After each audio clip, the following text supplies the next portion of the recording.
for. But in essence, diplomacy is communication.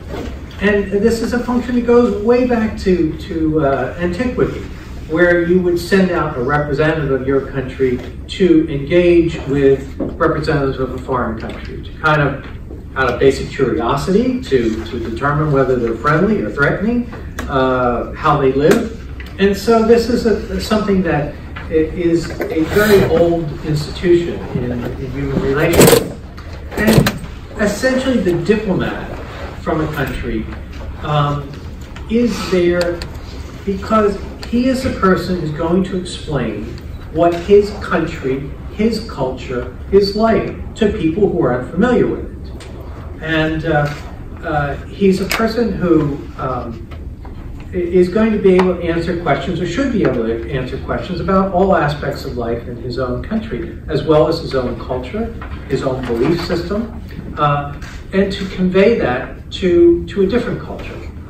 And likewise, the other function of the diplomat is to understand the country or the culture where he is assigned, to be able to interpret it back to his home country, to be able to explain to his home country why these people act in the way they do, what they're interested in, what's their motivation, who are their leaders, what's their economy like.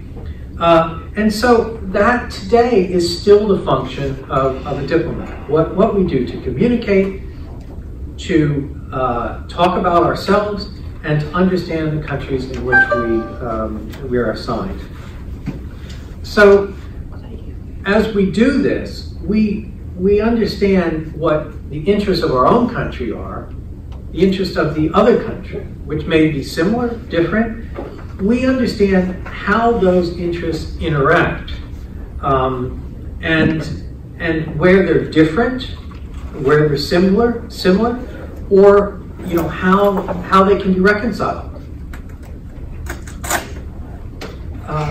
The diplomat is, in some ways, he's a salesman for his country. He's an evangelist for his value systems.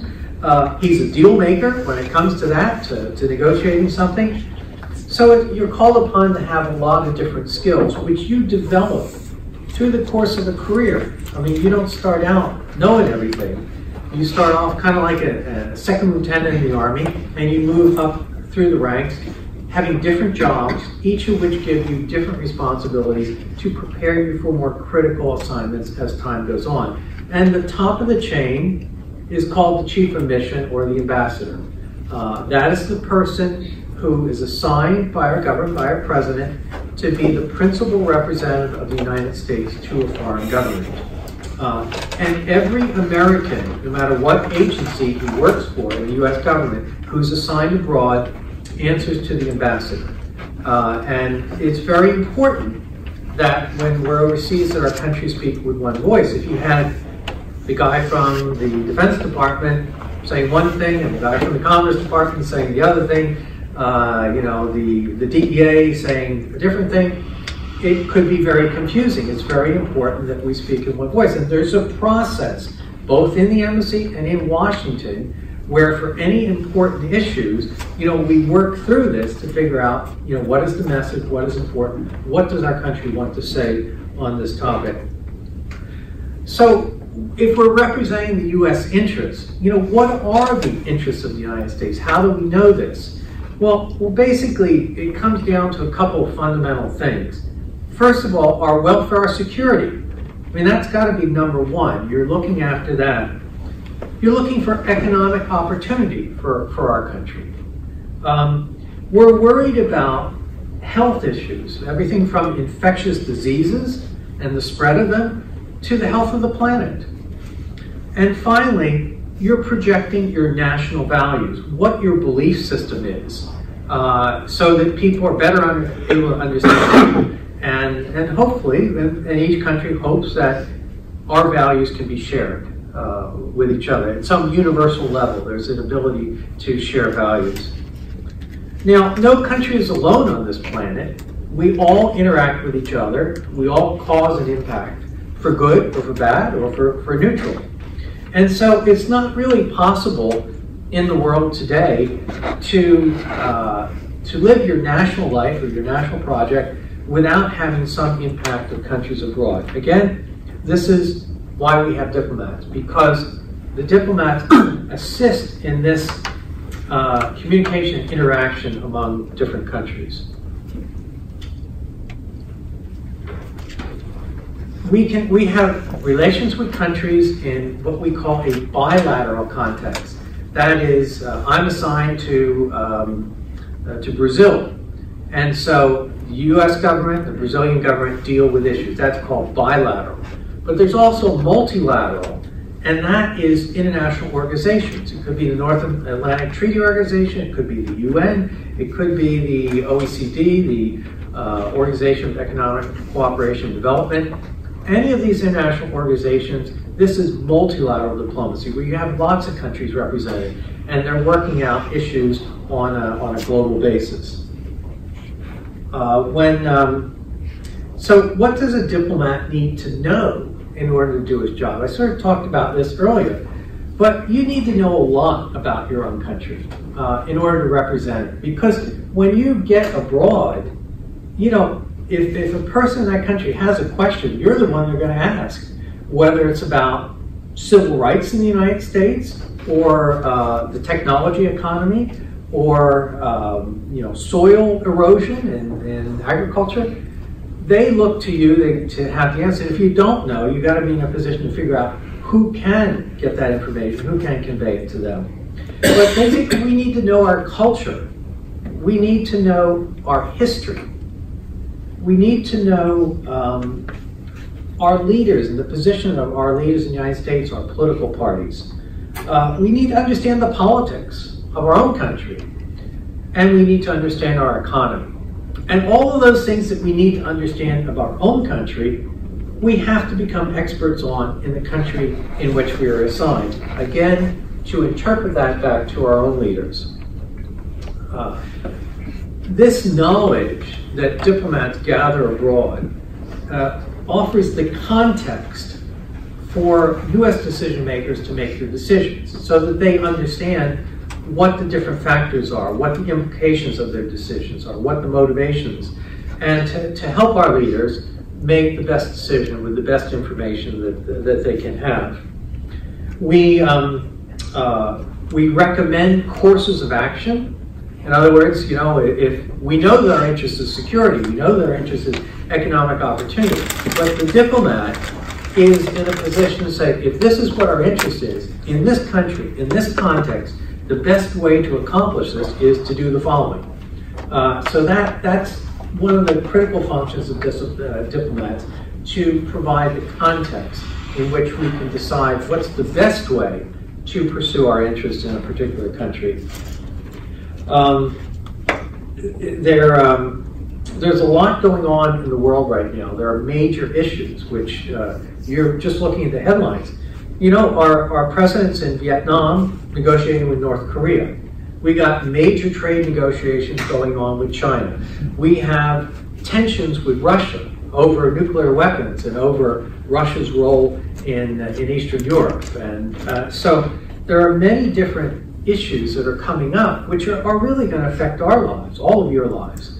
But I wanted to just take for a moment, and I can talk about those issues, and I could talk about Cuba or Venezuela, countries that I've been in, another country in the news today, Venezuela. But I wanted to give you one concrete example of diplomacy that I think might be helpful for you to put this together. In 2002, I was assigned to Peru. I was the Deputy Chief of Mission. The Deputy Chief of Mission is the #2 to the ambassador. He's kind of like the Chief Operating Officer. The ambassador is kind of like the Chairman of the Board. You know, the DCM kind of is pulling together all the different elements of the embassy. Now, when I got to Peru, it had just elected a democratic president after 20 years of authoritarian rule. But that government was still pretty shaky. And our objectives in Peru were summed up with 3 words, the 3 Ds: to support democracy, development, and to stop drugs. Those were the 3 elements of our most important elements of our policy. Now, Peru was a source of coca leaf, one of the traditional countries that grew coca leaf, which is used to make cocaine. At that time, the Peruvian narcos would take the coca leaf, vast quantities of it, and convert it into a paste, which they then sent to Colombia to be refined into cocaine to be exported to the rest of the world. And the major drug trafficker in Peru at that time was someone who created a business, a scheme, to fly the coca paste in small planes from Peru, where it was produced, into Colombia, where they would then take it and send it on after further processing it. It was an immensely profitable business, millions and millions of dollars. When I got to Peru, one of the first things that I had to do, because I had arrived before our ambassador had to be confirmed in Washington. It took him about 6 months to get there. So as the number 2, I was in charge of the embassy. And shortly after I got there was a big event in Peru. The president of Peru was going up to the northern part of the country. He was going to inaugurate this new project. So they invited the diplomatic corps, they invited the political VIPs, and they actually chartered a flight to take this group of VIPs up to northern Peru. I had just gotten there, and I went down, the airport, and the flight was chartered from the country's major airline, which is owned by its major narco trafficker.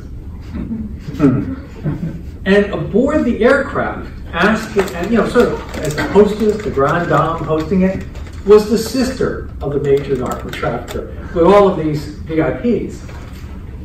So I got home from the ceremony, and I was pretty upset with this as to, what's going on here. And I sat down with my key elements of the mission, what we call the country team, the representative of each of the major sections or the different agencies. And so the people around the table were, my head of the political department, who looks at the politics of Peru. And, I told him the story I just told you, and he said, well, Peru's a new democracy. They have political parties and they have elections. But elections are expensive. They need to get money. Who's got the money here? The narco traffickers. Who wants to influence the narco traffickers? Right there, the narco trafficking was a threat to the political system. So then my economic officer said, well, we're really pushing the economic development here, but there's a lot of this dirty money getting laundered from the drug traffickers into legitimate business. And when they go into legitimate business, they run it like a criminal organization. It's not like they just conduct a normal business. So then my public affairs guy and press guy, he said, well, yeah, the narcos, they're also buying the newspapers and the journalists so they can get favorable coverage as, ordinary businessmen. And finally, my drug enforcement agency chief said, well, this guy, the number 1 who now owns the airline, he's really smart. He only traffics drugs from Peru to Colombia, not to the US, because he wants to make sure he doesn't get indicted in the US and be subject to extradition. So after hearing all this, I realized that this narco trafficker in particular was a threat to everything we wanted to accomplish in Peru. And we figured, well, what are we going to do about it? So what we came up with was a plan. And the first element of it was to use a provision of US law called the Kingpin Act, where the US government can declare a major trafficker to be a kingpin. And this allows us to do various things, including freezing all the assets of this person in the United States. The first thing we did is declare him a kingpin. We seized his assets in the United States. Secondly, he owned the major airline in Peru, which was flying to the US. So we got the FAA to look at this airline, and we discovered that he had these Boeing aircraft. All of the maintenance records of these airlines were falsified, and were totally counterfeit, leaving the question of, are these planes even safe? So the FAA shut down his airline in the United States and didn't let them fly anymore. Then we we needed to make this guy radioactive in Peruvian society so that no politician would want to touch him. So we went out to journalists and we gave them information about this guy, and basically we portrayed him as the Al Capone of Peru. Now, all of this activity had the intended result of scaring everyone away, not only the legitimate people in Peru, the legitimate businessmen and the legitimate politicians, but even the other narcos didn't want to have anything to do with this guy because the heat had been raised so high.